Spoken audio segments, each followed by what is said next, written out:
Welcome back to the Make Money Making Videos podcast. What's going on, people? Welcome back to the Make Money Making Videos podcast, episode number 9 with Emerrias. What's going on, bro? What do you do? Introduce yourself to the people, my friend.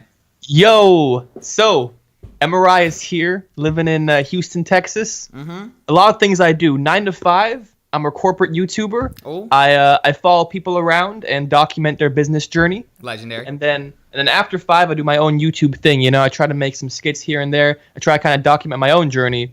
But right now I'm having a big problem with balancing everything. So that's why we're here, trying to get some good momentum going into getting the Make Money Making Videos life back up started. Amen, bro. So that's your full job, working with it's the apartment rockstar, isn't it?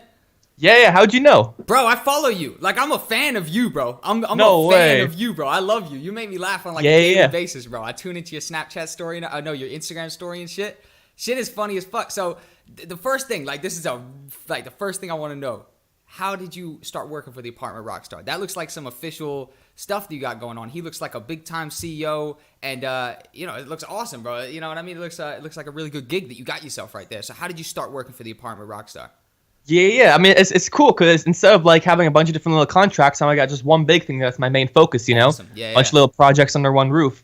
But pretty much, you know, I have a friend who is their water conservation provider. So they replace all their toilets and stuff like that. So they can, if they reduce the cost that they're spending on water, because you know the department pays for water. Yep. If they're doing like a flat rate type of deal. So if they reduce the cost of water, then they make more money, make more bottom line profit. So pretty much, she works for a company that replaces all of that, does all their water conservation stuff. Yeah. And then at one point, somebody from Rockstar was like, "Hey, we need somebody to help us set up podcasting equipment." Oh, nice. And she immediately recommended me, you know, because I'm documenting a journey over here. She knows what's up. She knows what I'm doing. Phenomenal. Yeah. So I went in there, and their podcasting equipment wasn't enough. They bought like a $100 kit from Amazon. It was like a very cheap mic and everything. So I recommended him. I was like, "This is what we need right here. This is what we need." And then he was like, "All right, just here's my phone. Put it on Amazon. We'll order it right away." Yep. So we ordered it, and then I heard them in the other room, you know, talking about Gary V. Yep. You know, our boy Gary V. Oh, hell yeah. Believe me, I know, man. I know. The best entrepreneur around these days. And I went in there. I was like, "Yo, sorry to bother you, but I heard you guys were talking about Gary V. Legendary. Let me be your D-Rock." And he was like, "Hells to the yeah." Wow, right there. So right there, he was like, "Oh, hell yeah, sure, let's do it." Yeah. And then I worked for free a little bit, you know, a couple of videos here and there. And then I showed my talent. And they were like, "Oh, snap. This guy's legit."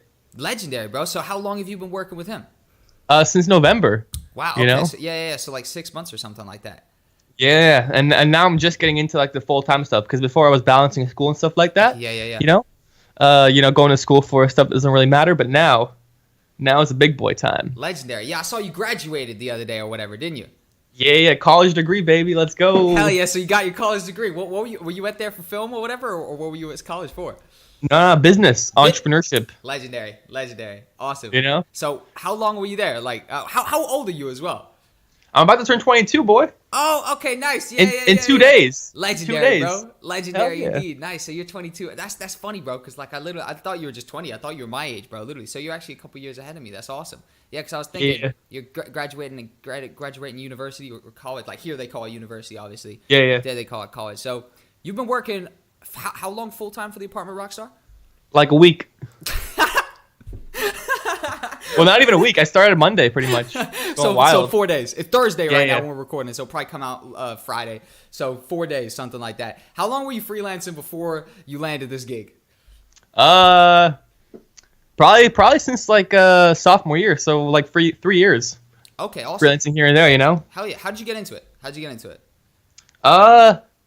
don't know. I feel like I've always had like a little knack for understanding people. Yeah, and totally. through that, I understand how to keep them engaged, how to make a good video, stuff like that. You know, I'm not the best at like designing stuff and all the technical aspects. You know, people do like they write like code in Adobe After Effects to like make stuff happen. And I'm like, dang, how do you do that? You know? Yeah. You know what I'm talking about? Yeah, expressions. It's just a little bit too much for me, bro. Literally. Yeah. Yeah, I feel you. I see some insane edits, and I'm like, I can't really do that yet. You know, maybe one day, Yep. but I can create a mean video pretty fast. You know? Yeah. That's the thing. You know, like what I'm doing right now for full-time job, it's like I'm creating videos fast. They're not the best like No, edited or whatever. Yeah. It's not like $1 million production value. It's just a whole bunch of micro content, but it's a massive quantity of micro content. Exactly, and I can do it fast. I feel like all these other like videographers, they'd be BSing. It's like it's gonna take me like weeks to edit this. But no, it's like you literally put the clips in a timeline. Cut out the stuff you don't need. You can do that in one night. Honestly, I 100% agree, bro. And I actually get myself into cold water, and I think I understand why some people would say the longer time, because as you get more projects and you get more stuff, obviously with you're only handling kind of like one client, one project, but when you get more projects, you sort of understand that you sort of need to you don't want to rush yourself. Like, the worst thing is when you've told 2 or 3 clients that you're going to get it done super quick, and then you have to get all of them done super, you know what I mean? Type of thing like that. All-nighter, Yeah. Exactly. So I think that goes into some of the reasons of why people kind of big it up. Like, it's going to take 3 weeks. It's going to take this. Whereas, like, it's a totally different aspect doing the micro content, because you whip it up in an hour or something like that. Yeah. I totally understand. Whippy. Yeah. No, 100%, man. Literally 100%. I mean, like, I've definitely created some micro content for some similar people, like some Gary Vee style people, sort of similar to the Apartment Rockstar and stuff like that. But so that's crazy. You've been working full time for the Apartment Rockstar for a week, and you've been with him for about 6 months or something like that. Yeah. That's crazy. So how did the whole situation transpire, right? Where you went to VaynerMedia? Yeah. Oh yeah, that was a legend. Explain that whole story. Don't skip any detail, man. Start to finish. I want to hear about it, bro. This shit. It popped up on my again on the Insta story one day, and I was like, holy shit, he's there. You know what I mean? So yeah, you were like, what's going on? Yeah, exactly, bro. It caught me by surprise. I was like, wow, that's awesome. You know what I mean? So yeah, explain that whole story in depth, my man. I really want to hear about it. Yeah. So my boss, he's a big fan of Gary Vee, and pretty much how it went down, there was an opportunity to kind of barter time. So if you buy his wine, or if you buy something he cares about, like in this case, it was a charity he cares about. Yep. It's like a charity auction for 30 minutes of his time. So my boss actually won that charity auction. Yeah. So we donated a bunch of money to, I think it's either Pencils for Promise or some kind of clean water initiative. Yeah. And we got the 30 minutes of time. And then it took a couple months to schedule it, because, he's a busy guy. Yeah, of course. Both of them, yeah. And then we flew to New York. And then I was just like, whoa, I'm here. What's going on? Yeah. And then I got and then it wasn't my meeting. I was just filming, But no, of course. Yeah. I got the opportunity to, the boss was really cool. He was like, hey, this is your time. Do you have anything to ask him? I was like, honestly, I don't have anything to ask him, because everything's already online, and I already know exactly what I'm doing. It's just 10 years, and then I don't know if you saw the Instagram clip. No, I saw that. It. He was like, exactly, or something like that. Yeah. He was like, I don't think you know how much it means to me that to hear someone young say 10 years. Yeah. And I was like, yeah. So, yeah. But then after that, I made a video about that on YouTube and stuff like that. How it all transpired. It was a mediocre video, Yeah. And after that, I've been feeling that, I don't know, I might make a video about this. It's like a kind of called the Gary Vee, the post Gary Vee slump, Explain. Go in depth. Where you're like, you meet him and you're like, okay. And then you kind of feel like he's watching you, So you're like, dang, I gotta get on that Gary Vee content hustle. I gotta go everything at once. And that kind of like it kind of burns you out. And for me, it's kind of like right now I gotta get back on that YouTube grind. Like 9 to 5, I'm crushing it. Yep, but then after that, I'm kind of like I'm stuck in like the planning mode. I'm like, because I'm like if I get back and tackle it right, Yep. I'm like I'm on the hook now. I got to keep going. Yeah, 100%. There's no starting and uploading a video and then stopping again. Do you have any advice for people who maybe start slacking? Because, like, for me, I've been, like, insane with it for the past, like, 6 months or something. For the past 250 days, every single day there's been a video. Some days there's been 2. You know what I mean? But before that, the whole 6-month period before that, maybe, it was blotchy. You know what I mean? That was the whole summer period and everything. I had things going on, and it was blotchy. So, 2 weeks of uploads, and then 3 weeks of no uploads or something like that. You know what I mean? So like, what's your advice for just content creators in general, but specifically YouTubers, for keeping that consistency? Do you have any kind of like strategies for it or anything like that? Yeah, I'm trying to give practical advice right now. Yeah, totally. Instead of saying like just do it. Just do it, that helps nobody, honestly. Yeah, well, it helps a person who's in that mindset. Like, there is people in a mindset where you're like, bro, just fucking do it. And they're like, Damn, you're so right, bro. I know, but like most people's not in that state. You know what I mean? So practical advice for me. Right after this, I'm gonna go into creating a content calendar because every time I do that, I see exactly what I gotta get out when, and I'm like, okay, so that means I gotta work on this now because I gotta get that out like in a week, stuff like that. So I think that's what's gonna help me. You know, I kind of need advice myself on this, but make yourself accountable. Doing that and then in tangent with it's gonna be like my 16th try at creating like a hour by hour schedule, you know? Yeah. Because those are always really dope. You know, I see exactly how long my day is. I'm like, oh crap, you know, there's not many hours in the day. And now that I'm like, I don't have school anymore. Now I feel like I can really. I feel like the 16th attempt is gonna be successful. Yeah. So, I feel you. Yeah, gonna try to make that hour by hour calendar, and then gonna be like, all right, this is what I'm gonna do. You know, schedule out my my 9 to 5 grind. Be like, okay, this is what I'm gonna do this time. Edit these videos here. Boom, boom, boom, boom, boom. You know, travel to this site. Yeah. And then after that clock hits 5, then I'm accountable on my Emerrias grind. You know. Yeah, 100%. It's just gonna roll over. So are you with that? You're fully signed on as a full-time employee with them now. So you're Monday to Friday or Monday to Saturday, like 9 to 5, full blown. Legendary. Pretty much, you know. It's all results. What what's your day-to-day look like? Like that's so interesting to me, bro. Because you basically just become like a D-Rock. It's fucking amazing. You know what I mean? For another person, it's very cool to me, man. So like, what's your day-to-day look like for that? Yeah.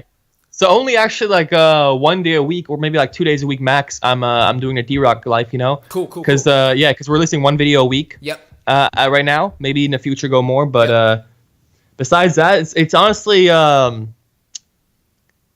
since I just started, there's not much. How do you say? There's not really a schedule for me yet. Yeah. I'm just doing what I feel right because you know, like yesterday I was because Apartment Rockstar, he owns like 19 properties around the area. Yep. Apartment complexes. So I was driving around all those. I hit like half of them yesterday, and I was asking them what's the biggest problem the residents have that live there, and what's the biggest problem that prospects have that want to move in there, but they're like, I don't want to move in here because of this. And then I want to create content to combat that, you know, or in our marketing videos, stuff like that. Cool. So you've been I'm really just taking initiative. Awesome. You know? Awesome. Hell yeah, I love it. So you're just helping out with kind of all things technical, almost, right? Yeah. Everything creative, you know. And I kind of see it kind of like they're my client, you know. Like I'm kind of like I kind of feel like a little Jack Cole, you know, here and there. I'm like they're my client, you know. I'm kind of like This is my project, you know. Like 100%. I got to do it, you know. Yeah. Totally. So I don't know.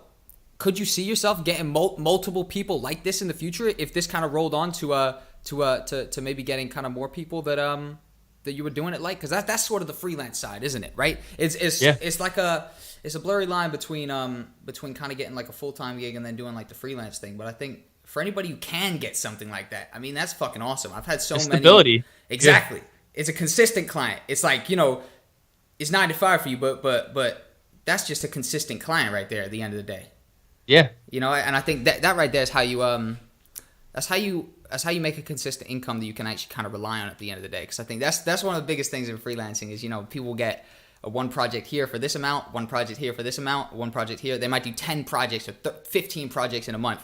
And then the month before, the next month, they do, you know, 5 projects a month or something like that. So did you pick anything up when you were freelancing of how to actually kind of create like more of a stable income and you know, create more of a long-term thing? Or did this kind of just become a long-term thing when you rolled in with Apartment Rockstar? I got the best advice here. Yeah, legendary. About to drop some huge nuggets, you know. Boom, let's go. I'm drinking a coffee. Huge knowledge right nuggets. Yeah. So, working for free. I know it seems counterintuitive, you know. You're adding more to your plate. But create one video that's dope for free. Yep. And then get the client rolling in, like, and then that's portfolio stuff for you too. And then that's word of mouth too. Like, this guy is awesome. You know, he created a video for free for me, and now he's, you know, doing all my other video stuff. I couldn't agree more. Literally. Get your foot in the door. I couldn't agree more, bro. I've been freelancing for ages. I've shot so many videos, and my hairdresser right here, my barber, I'm about to shoot a video for him for free because I've never shot a barber video before, and I like my barber. He's gonna give me a free haircut. I'm gonna give him the video. And I'm gonna have that sample of a barbershop video that I can then charge future barbershops in the future. You know, it's a no-brainer. I think that's like it makes the most sense to kind of offer yourself, improve yourself essentially. And I think if you're confident in your quality, if you're confident in the content you're able to create, it's a no-brainer to do that. And also it just shows that you obviously enjoy this type of stuff. Why do people get stuck on that? Some people get stuck on that, don't they? Do you know the type of people I'm talking about? Stuck on working for free? The idea of working for free. Well, another example right now is there's this personal trainer in my area. Yep. Who trains at this one gym, and then I'm gonna exchange video content for him for personal training. Boom. You know. So you're trading each other. You're bartering. Barter's the best thing. But I feel like people get stuck on this because if you do it like 10 times, maybe like 8 of those won't work out. You know. I feel like it's a real hit or miss, but. It's about picking your people well, you know. You don't just go out and make free videos for people who have no money, you know. Like, no, be strategic. Yeah. Yeah. So it's all about picking and choosing and being like, okay, can I see this being in their budget? You know, if I charge them this much and if I make a free video at first, you know. 100%. 100%. Would you have you ever left money on the table to like? Okay, so I'll give you a perfect example, right? I've shot these videos for this car dealership. This is a new type of video I've been creating recently. Is for these car dealerships around my area. And when I had the meeting, they sounded like they wanted multiple videos. So in order to have a larger quantity of videos ordered, I reduced the price. I thought I could charge them maybe 500 pounds a video, something like that. I only charged them 300, right? So I knocked off like 200, or maybe I was gonna think maybe 450 or something like that. And I charge less, but I've now worked on 4 projects with them, and we're going to work on more now, going forward. So I've set myself up for repeat business. Have you ever done something like that? Do you think that's a good idea? Would you advise other people to do something like that? It's been a strategy that I've played on. This kind of worked out in my favor. Setting up for repeat business. That's nice. Sometimes I actually like at the end of the video, I kind of like put a little thing in there, like watch out for next video. You know, kind of keep them on the hook. They're like, oh snap! I guess there's another video coming out now. You know, kind of like it's kind of a mix between kind of a jerk move and then kind of But I don't do it to everybody. You know, only if I feel like they're really just to put them over the edge. You know, like remind them that you guys wanted more videos from me. So here's a little reminder that interesting. That we need that next video. You know, or like number. You know, like a video series number 1 out of 3 or whatever. You know. Okay, so wait, I'm a little confused. When you send that to them, you'll actually have that on the video at the end saying in the next video or something like that in order to kind of create the idea of getting more videos ordered type of thing? Yeah, something that matches the theme, like there was this one retro video I made, so I kind of did it like a DVD style, like, just a disc 1 out of 3 or whatever, So it can kind of be like passed off. If they don't want another video, it can kind of be passed off, as like it's in the theme, it's just kind of there as like a little stylistic thing. Or, I can use it as like, hey, here's a reminder that we're going to make more videos. Interesting. Yeah, it's pretty wild. Yeah. But, don't do it every time, only if you really feel like, only if you really talk about making more videos, Yeah, 100%. You wouldn't do this out of nowhere or anything like that. I mean, you must have made a good fucking impression on this part with Rockstar to get him to bring you on the team so quickly, man. What's your advice of kind of creating rapport with clients, man? I've had some clients that we've been very good friends to this day. Might call each other, what's going on, bro? When are you in London? I'm gonna come meet with you. I'm thinking of one person in particular. And then I've had some clients which I've beefed with, like, not fully, but just we haven't gotten on too well, man. What's your advice for somebody who's trying to deal with the client, make the client relationship go well, build rapport even, and maybe build that into more of a friendship, even if the age is significantly different, Yeah, you got to figure out what your clients want, like, for the Apartment Rockstar, he really valued speed. So, I'm always really fast with videos, and it's like you shot this in the morning. How are you getting it out to me at night? Like, yeah. And in the beginning, I wasn't sleeping much. I was like, shooting something from like 7 a.m. to like 5 p.m. and then editing it, 7 p.m. to like 4 a.m. the next day and sending it to the next morning. It was like, how did you send to me the next morning this early? Yep. Were you up at 5 a.m. sending it to me? And I was like, hell yeah. Yeah. It's like that when you get a new client though, isn't it? Right? Like, Yeah. I feel you. Exactly. They're like, holy, and especially if they had a previous videographer who did it really slowly. He's like, the last guy took like 6 months to get this to me. Like, dang. Yeah. And actually, this is a little untold story that I've never exposed anywhere. But before me, for the Apartment Rockstar, there was actually 2 other videographers. Okay. And there was this one so they were having their 3rd annual breast cancer walk they have every year. And the 2 other videographers were there covering it, and I was there for free covering it. So, and they came with all their, their big equipment, they had their Ronin S and all their, their 2 cameras and their drones and everything. Yep. And I was there. Back then I still had my little Canon T6i and no gimbal or anything, no like stabilizer. Just handheld. Just me and my, handheld. Yeah, just me and my camera, just handheld. Legendary. I used the crap out of Warp Stabilizer over there. Like, oh, hell yeah. Shout out to Warp Stabilizer, man. Coming in clutch every time. It was pretty insane. Like, but I saw them. I was like, oh, this is a competition, eh? So I was literally like I was running around. I was like running around the event. It was like a big walk. So I was running to the front of the walk, trying to get shots. Walking to the back. And they were casually strolling. Yeah. I was hustling. I was running around. Yeah. Yeah, and then at some point, later in the day, they sat it down. I was like, can't sit down. Gotta get more footage, because it's all about. And I was all like, it's all about getting the people's reactions, So I was like, I gotta get as many good shots as I can to make this a dope video. That's exactly when I came home at like 5 p.m. and edited it, got it out at like midnight. I sent it out, and in the morning they were like, "Holy cow, we got this email at midnight. You're already done." And they were like, "I like this. I like this." Yeah. So you proved yourself. You showed you were more efficient than the other 2 who they were turning up with all the equipment, but they weren't using it as efficiently as you were using just the handheld shit, right? Yeah. And the Warp Stabilizer, I asked for them big time, Yep, dude. Huge house. Warp Stabilize, every OG editor, man, who started with a ghetto setup knows about Warp Stabilizer, man, for real. So a lot of people get scared, man. They, I got beginners and I got advanced people on my channel. A lot of people get scared who don't have the equipment, and they're some of them are even afraid to apply for work or to do anything because they don't have the best equipment. All right. What's your advice for people who don't have the best equipment? They don't have maybe fucking any equipment or just not good equipment, right? What's your advice? How do they get started? What should they do? If I never started freelancing, I would have probably, I stayed with I had like a $200 camcorder that I was using for my YouTube videos, stuff like that. It was working pretty solidly. I was using like the in-camera mic for a little bit too there. Yeah. And there was a little bit of buzzing here and there, but it worked well for YouTube stuff. Yep. People were subscribing, But yeah. So when I got my first freelance gig, it was for this like student loan company. Yeah. And immediately I was all like, all right, this is how much I'm going to charge you guys. And they were like, all right, that's fine. So then as soon as I accepted that, the next day I went and I bought myself the Canon T6i. Legendary. So with that I borrowed, money. I borrowed against myself. I was like, all right, hopefully this doesn't fall through. Yeah. It was pretty wild. Yeah. And then use that camera and then I produced some good content.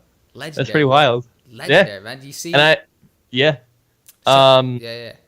I took like the lamps from the living room with me too, for lighting. So that's what sort of lamps are we talking about? like those IKEA lamps, like 2 of those IKEA lamps that you can kind of point. Oh yeah. With the bendy arm? Yeah. No I took those with me. I showed up. I was like, this is what's up. It was interview content. Yep. I had so my dad used to produce music back in the day, so I had some like professional grade but like 15, 20-year-old mics that I brought with me. Yep. It worked pretty well. That's the one that I'm using right now actually. This is like a really old mic, but it works pretty well. So I brought all this, I brought my IKEA lamps, I set up, I was like, what's up? Let's go. Let's do this. Yep. That's legendary. So you fucking made it happen with the random shit around the house. Turn it up with the lamps, bro. The more ghetto the story, the more I love it, to be honest. And that's ultra ghetto, man. That's amazing. Turn it up with the IKEA lamps and pointing them as if they're soft boxes or something like that. That's crazy, right? Yeah. So, dude, I swear, I'd probably been paid to shoot maybe over 10 videos before I even owned my own camera. I would borrow friends' cameras. So I would just go get the booking. I decided I was going to go get the booking, and I would just bring a friend with me. All right, boom, come with me. We're going to shoot this video. Hell, I would borrow the camera and just go with their fucking camera that I borrowed, you know what I mean? Without them if they couldn't come through at the end of the day. And then I finally got a camera, when I could afford it and when it made more sense, maybe about 2 years ago or something like that. So it's like, people really shouldn't be getting stuck on the equipment. I think you need to make it work with whatever you got, Yeah.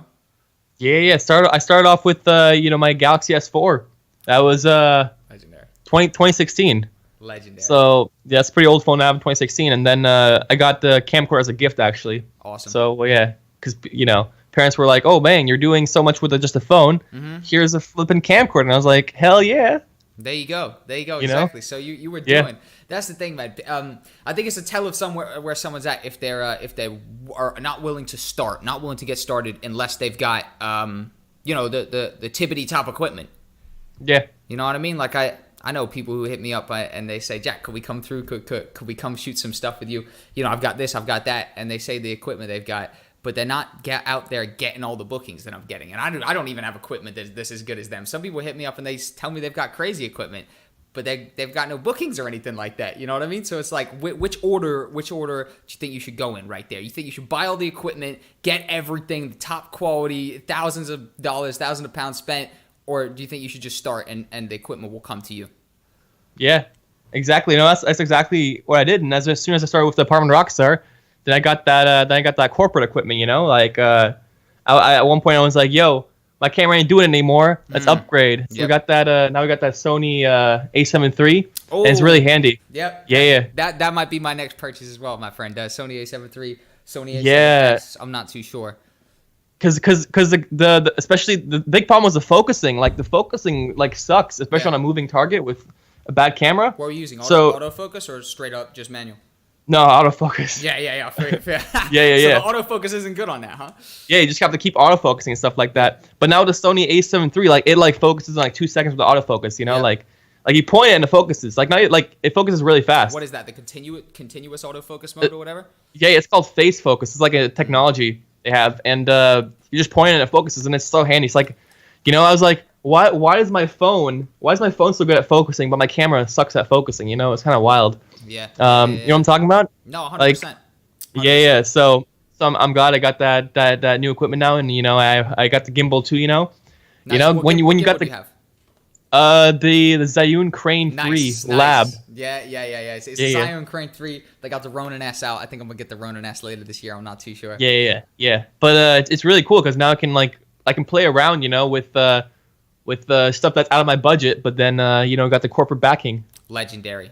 For a while, so it has to be done. So people, make it happen with what equipment you got until you're in a position that it makes sense to invest all that money, because you're gonna, you're basically in a position to do that now. That's what I'm hearing from you, is you made it happen with the fucking ghetto light setup from the IKEA lamps, and now you're at a point where you're working with somebody significant, and you've invested that money in because now it makes sense to. Hell yeah, and then I also made so many videos like for my friends here and there, $20 here, $30 there, with the camcorder, filming like some videos I needed for class or whatever, camcorder, Yeah, 100%. And if you're confident about it, you're like, this is what's up, it's a great camcorder. Just roll up. Yeah. Dude, you fucking turn up, man. Exactly. I know what you mean, man. I got a saying, bro, which I think I only started saying this maybe like a month ago, which is learn how to make professional videos with amateur equipment and then upgrade.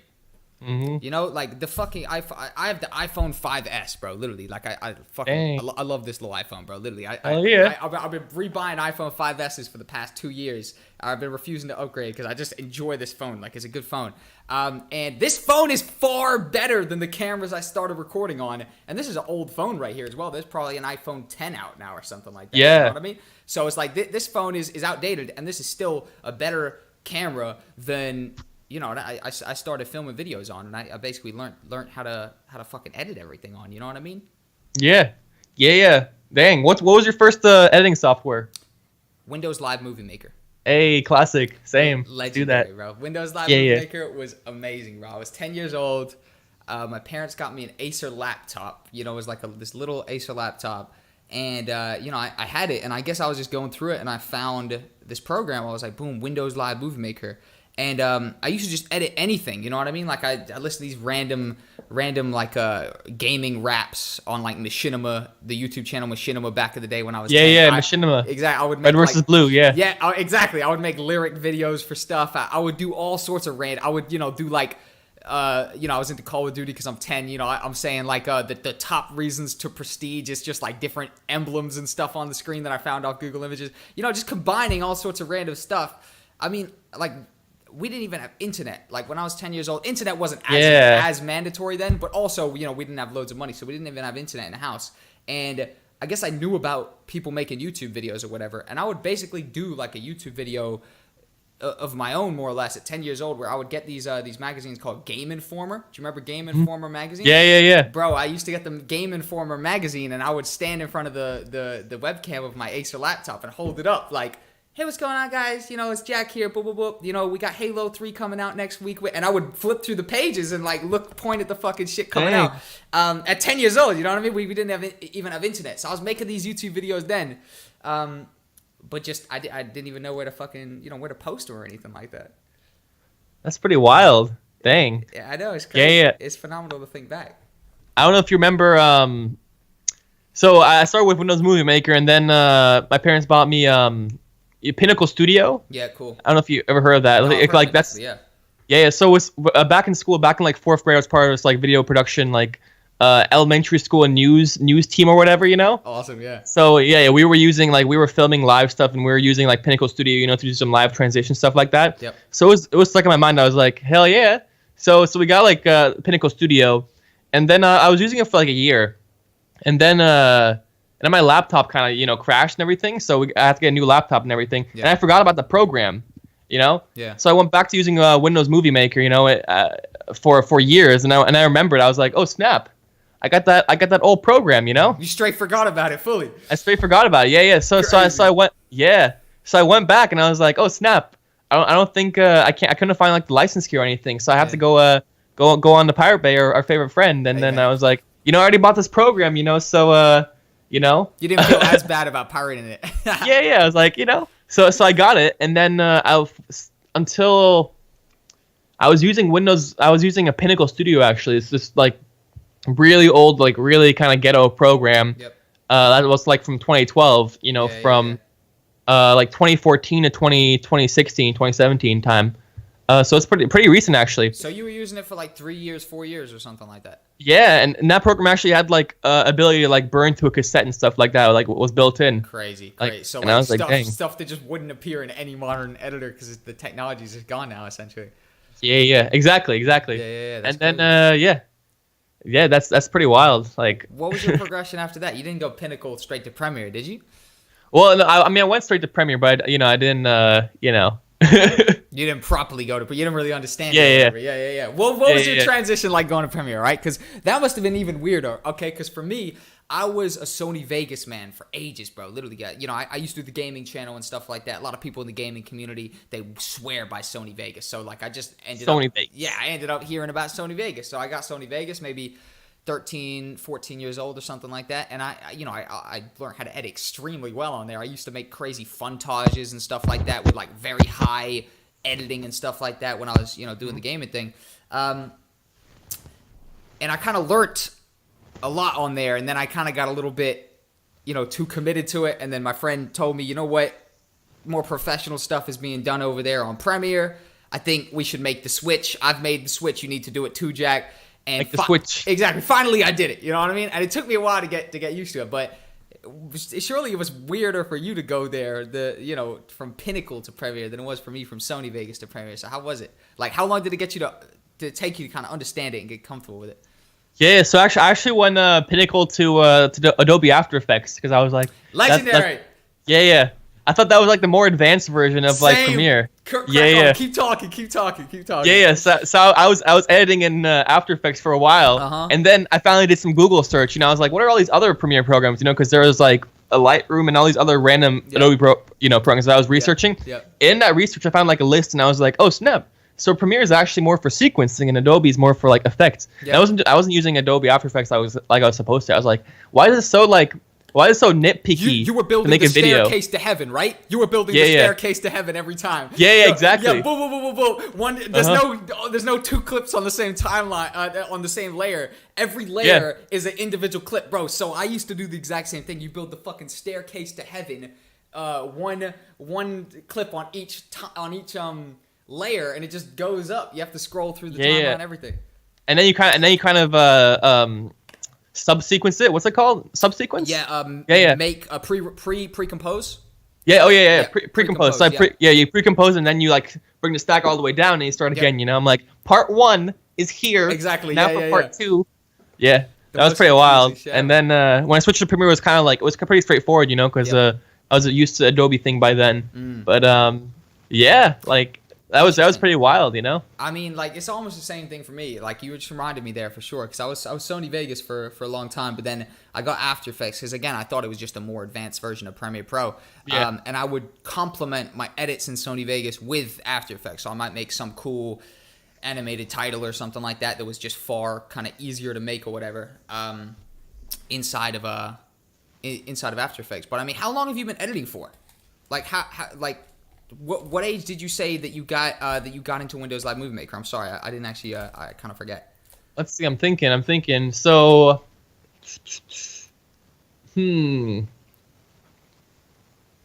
let's see. That's tough. That's tough. Let me think back for a second. Do some Jeopardy music real quick. It's probably distracting you even more. You're just like thinking about that, not thinking about. I'm thinking. Yeah. So seventh grade doesn't really translate well to the UK school system. No, it does. That's year 8. Seventh grade. Year 8. Year 8. Yeah. Year 8? Yeah. Okay. So it's a year ahead here. So you say 7th grade, I say year 8. Was I in 7th? No, I wasn't in 7th grade, bro. I did 3rd to 5th grade because I was homeschooled until 3rd grade, and then I went to school and I did 3rd grade to 5th grade in America, and then I moved to England. Oh dang. Yeah. Yeah. So like 7th grade, like.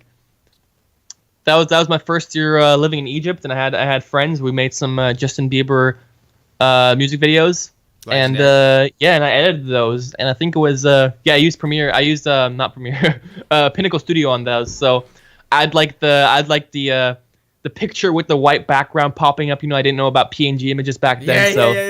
Yeah. So it was like that was pretty wild, you know. But I felt really cool, you know. I had like when I was talking about like in one of the songs, the lyric was like.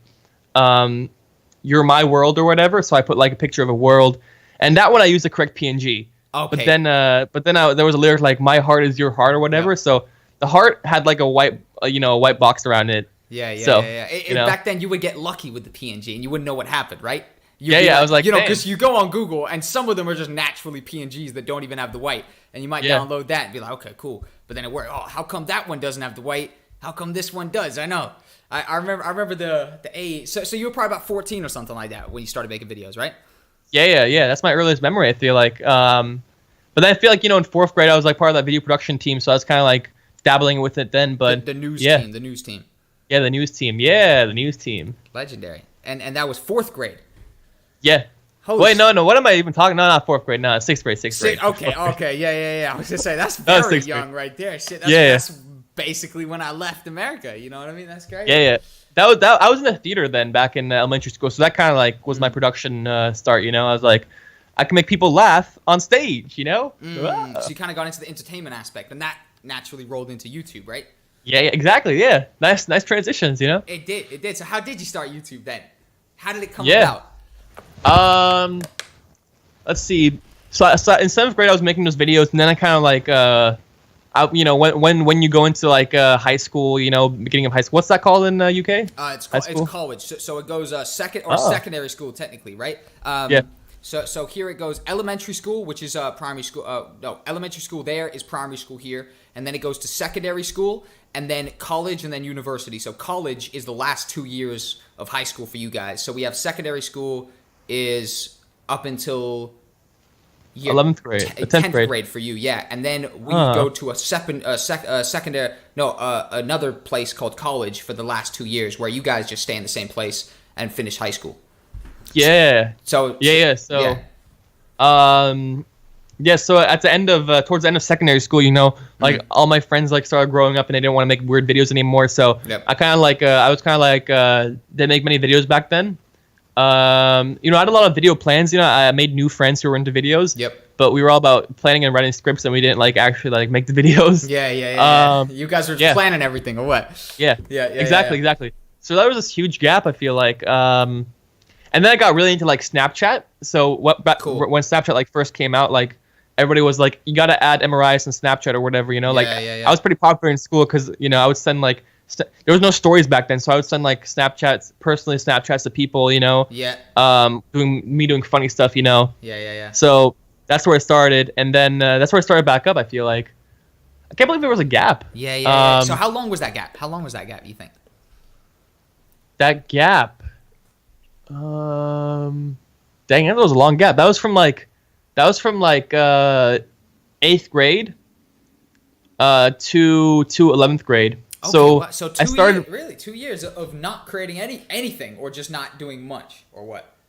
yeah, not creating. I mean, I was still doing creative stuff. Like Yeah. my friend and I were part of this gaming development company. I started like on a forum. Oh, And they were cool, trying to so a bunch of people got together on the forum, and we were trying to create a game, like a big like indie game around lucid dreaming, stuff like that. Cool. So yeah, and then my friend his name is Mike. He's a really big techie. Yep. He created like a development forum for these guys. So we talked about it was like a team of like 20, 30 solid people, And I didn't have much programming skills. Yep. So I was kind of like drawing maps, for like levels and stuff like that, and doing some character artwork and stuff like that. Did you ever get into actually making the game? No, we got so we were like, this main game is really expensive, right? So let's create a bunch of like smaller games on like Android, stuff like that. So then we put the bigger game on hold. We were like, let's create all these smaller games, and we have a bunch of like really cool design documents and like extensive documents on games. Yeah. But then eventually, like people went their own way, Yep, happens. And, yeah. It always But, happens. I dabbled in making a couple games, man. I had this one friend in school, man. Probably when I first got to school, maybe like a year or two after I've been in school in the UK, called Orion. And he would. Do you know about Unity? Yeah, Unity. Yeah. That's Very what dope. that's what we were cracking on with, man. We were doing Unity, making games, and Minecraft was fucking blowing up at the time. He was the one who actually told me about Minecraft, so we were always trying to create something kind of similar to that kind of concept. I remember we were always brainstorming and stuff like that, trying to create some sort of little video game like that. Oh yeah. I'm living out Minecraft. That was a big thing to the creativity too. Like Minecraft, like building stuff in Minecraft, and then sharing and stuff like that. That was a big thing too. And then there was a girl I had a crush on in like 11th grade, so I kind of went into GIMP, and made some. It was really cringy. I made some like edits and stuff like that. Legendary. Yeah. But then 11th grade, I really started back into it. Well, not even 11th grade. Like, so that's the first year of college, right, in the UK. Yep. Exactly. Yeah. And then kind of like maybe like the second half, but I want to say like the second year of college, maybe even. Like somewhere between there. Okay. I was on a school bus with my friend, and we were talking about YouTube, and I was like, watch me, I'm gonna become a big YouTuber. Yep. And he was like, oh yeah? I was like, oh, yeah. So we're talking about it, and then I had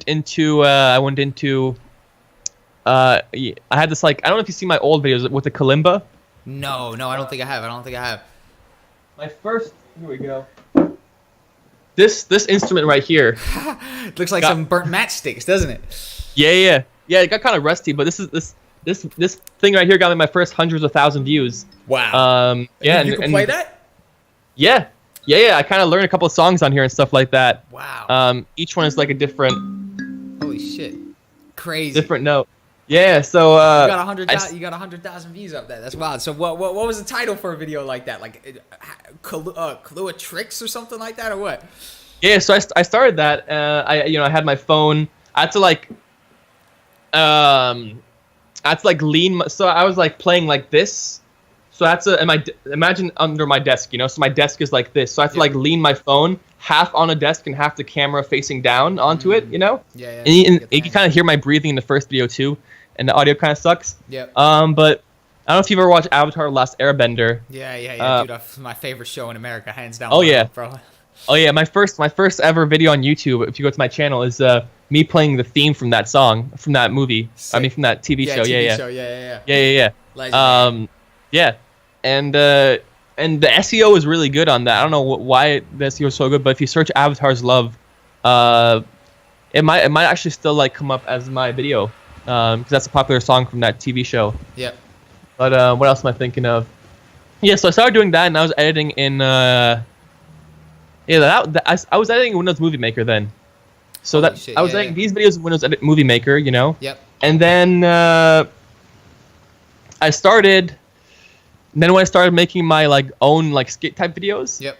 I switched to Pinnacle Studio, the one that I got for free again. Yeah, totally. And that was pretty wild. And I did that till like 2016. I used that for like a year, and then I got Premiere finally. But I don't know where we were going with this, but That's pretty wild. No, yeah. No, that's a podcast right there, isn't it? You talk I'm for all so over the long. place. Yeah, Hey, yeah. dude, same. That's the Make Money Maker Videos podcast.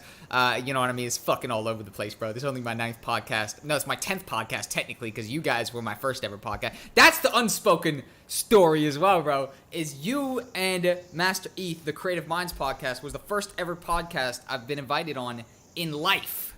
No way. Ever. That's a historical moment. And I kind of started this podcast because I had such a good time on your podcast.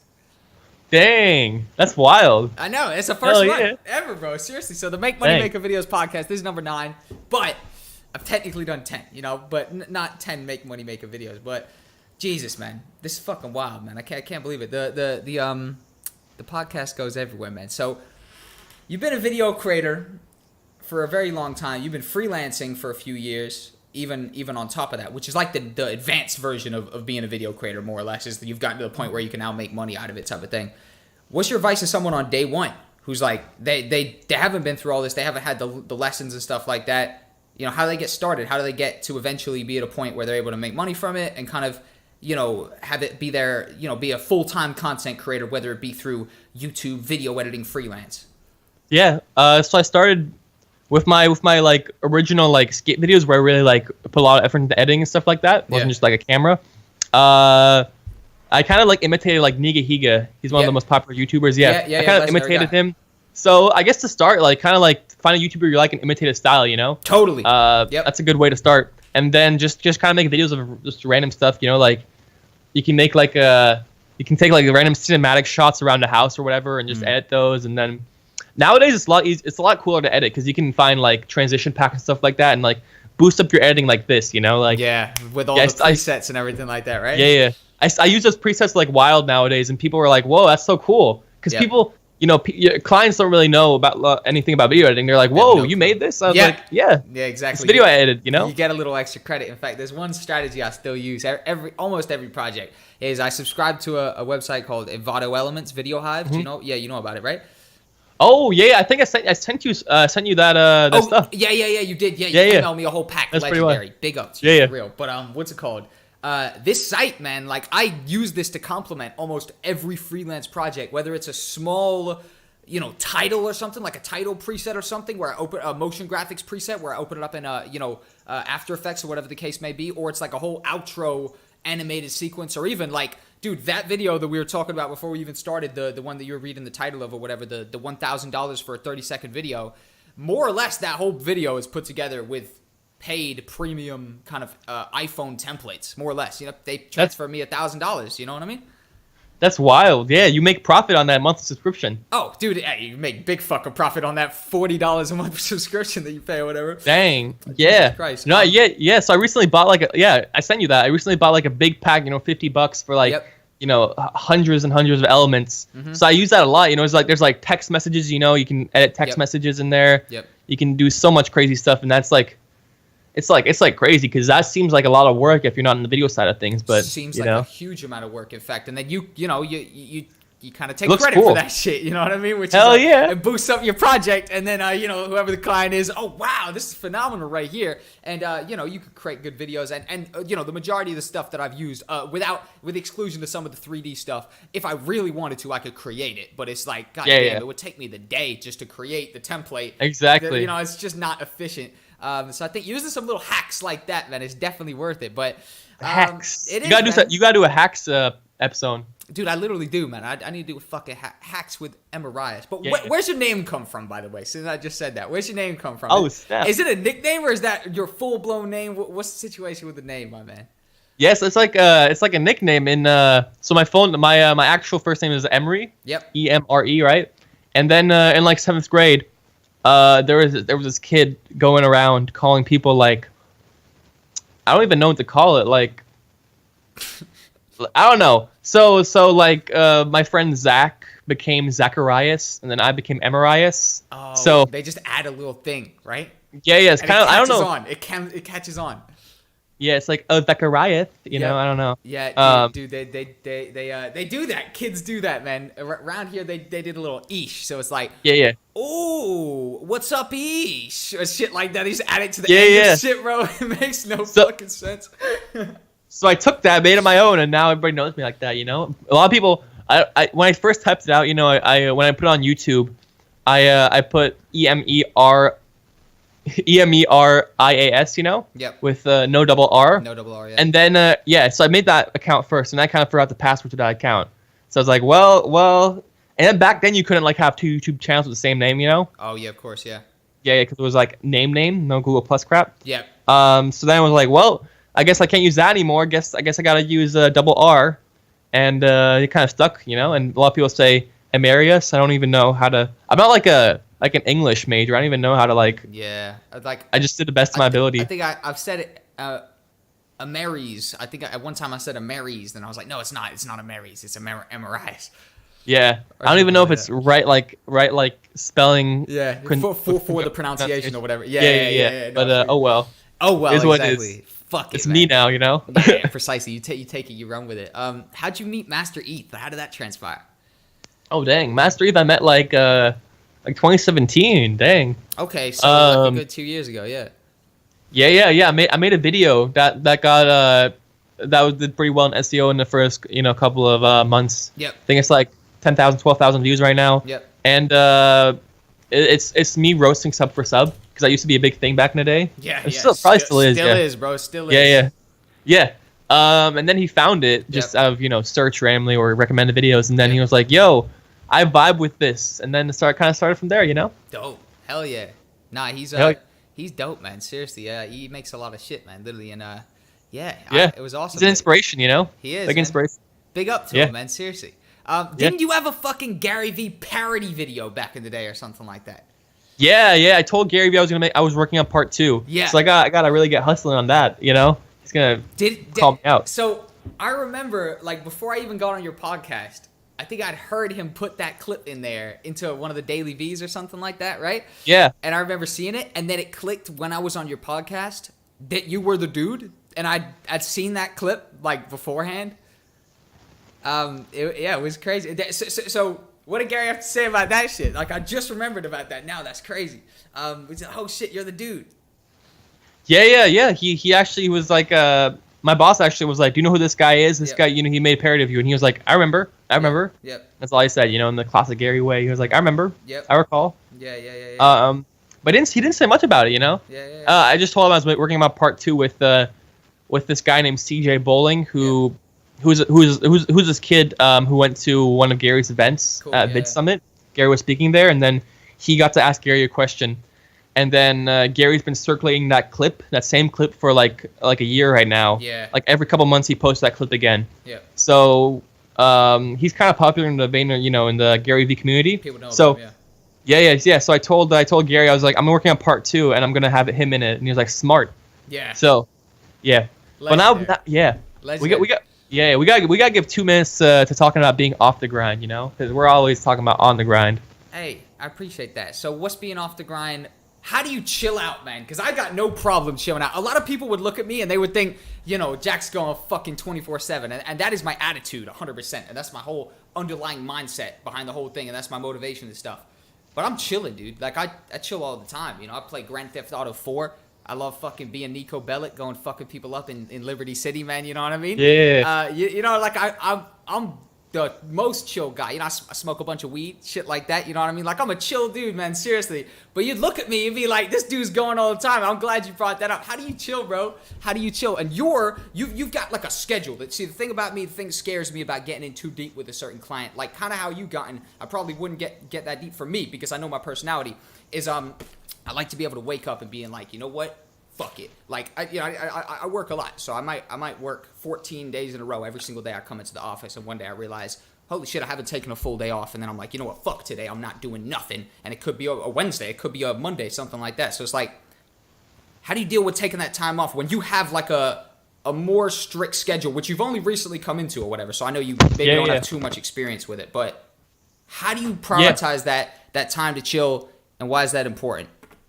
Yeah, well, it's kind of it's all about right now results, like Yep. it's cool when your boss is really results orientated, like as long as you can show results, like that's why right now it's like 11 in the afternoon and I'm like I work from home, like Yep. I guess this is my home office right now. Awesome. So I can be like it's all about results. I just gotta get it done. If I take the morning off, then I gotta work at work till like 2 a.m. Make it up. That's like my fault. That's like, so it's kind of cool. It's like having the stability of a full-time job, but then doing your thing. You make the hours and stuff like that. Yeah, and it's really cool. Because whenever we go out and I film him or whatever, there's always like, depending on how long it is, there's always like, free nice breakfast, a free nice lunch or whatever. Yeah. So that's pretty cool, That's how I survive, because money's tight right now, I'm about to see if I can get my own camera guy to film my own stuff. Wow. That'd be really cool. Legendary move, man, literally. I think how big of a deal is that, man? Like I know for me from a document standpoint is massive. Like I literally like I keep saying this to myself recently, is like, the behind the scenes is almost more important to me than the fucking shoot itself, because I want to be able to tell the story of how it transpired, and also that's the inspirational content that the person who's 5 steps behind you sees on your Instagram, and they're like, wow, like that's what I could be doing in 5 months or whatever, Yeah, exactly. So that's huge. 100%. I think for any creators out there, like, it's gotten to a fucking wild point at this point, because we're videographers, you know what I mean? We're video creators. We now need video creators for the video creator. We're the main video creator. Yeah. And we need backup video creators to create videos about us while we make videos about other people. It's this weird zone that we've entered right now. Yeah, it's weird because video creation has become like a huge, what you wouldn't call it a commodity, right? It's like a huge, like, I would call it an industry now, right? It's like a massive, because it's not like, it's like okay, so video, let's say in 2015, it was like, if your business was doing video, you were, oh, wow, look at that. Whoa, you guys went the extra mile. You made that video. Yeah. Wow, look at that. Now, it's mandatory. There's, if you're not doing it, you're a small business. So there's small businesses in the countryside. In my town, there's 14,000 people maybe live in the town. 8,000 to live in the actual town, not the surrounding area. Yeah. The businesses here, they haven't caught up. They're not making, well, not a lot of them are making videos about their businesses and stuff like that. But if you go into a centered place, I assume you're in Texas, very central place. Where are you in? Austin, Texas? Houston, my bad. I'm fucking it up. But video is mandatory now, essentially. I think that's the point that I'm trying to get to. You know what I mean? Yeah, we had kind of like I wouldn't call it kind of lucky though. I mean, like if it wasn't this popular, if like Yep. I mean, it's kind of like inevitable, but at the same time, like alternate universe, if something else became popular, like if for example, like if what am I even thinking? Like I don't know, if you know what I mean, like something else. Okay. Yeah. It's just the best way to tell stories. So all businesses are trying to tell stories. All businesses are trying to send a message, right? It's the most straightforward way to send a message. It's the most easily received format to get the message through, I think. Yeah. Like if telepathy was the big thing, then we would have, we would be out of luck because we're not telepathy content producers. Exactly. You know what I'm talking about? No, 100%, 100%. We got fucking lucky, exactly, and that's why anybody watching this who maybe is a couple steps behind us, is very fruitful if you guys want to proceed with this. And if this video serves as one thing, it should be, a little motivation to get cracking with creating more videos, man. And I think that's all the questions I have for you, bro. That's a phenomenal conversation I think we've had. Do you have any parting words for the people that are watching this? Because the people that made it all the way through, they must have enjoyed something. What do you got to say to them? Any closing remarks, my man? Any closing remarks? Oh, hell yeah. Hit him with it, man. Come on now. I'm trying to buy myself time. Okay. Well, you just you got to figure out a system, a system that works for you. Yep, with everything. Yeah, because like Gary says, happiness is the ROI, and where are you the most happy? Like Jack Cole here is happy. Like going hard. Most of the time, but then chilling out. Exactly. Gary Vee is happy going hard all the time. Never chilling out, exactly. Yeah. Never chilling out. So I don't know. I still gotta find my balance, because I still got that like kind of like I don't know what I'm doing. Yep. But find the balance. Like you don't gotta be like pretty wild. As long as you're happy. I think this goes on to that, is that don't try like get inspiration from people. I'm inspired by Gary, don't get me wrong, but I can't formulate my life around like based around what he's doing at the end of the day, because this is a whole different man right there. You know what I mean? I respect him, I look up to him, but you know, you can go crazy trying to hold yourself to another man's standards. Yeah. You know what I mean? And Exactly. I think that's a good way to end it up. So thank you for coming on, bro. It was a fucking pleasure chatting with you, my man. It was a great podcast. Make Money Making Videos, episode number 9. Emerrias, over and out, my man. Oh, yeah, shit. No, my bad. Everybody go check Emerrias out. Your Instagram, all that stuff will be down below. But where's the main spot you want people to come find you at? End with that. My bad. Instagram. Boom. That's where I'm at right now. Okay, perfect. So check him out on the Instagram. All that stuff will be linked down below. The YouTube will be there. The Twitter will be there. All his socials will be there. Honestly, man, it was great talking with you, bro. And I feel as I learned a little bit more about you, bro. Hell yeah. Cheers,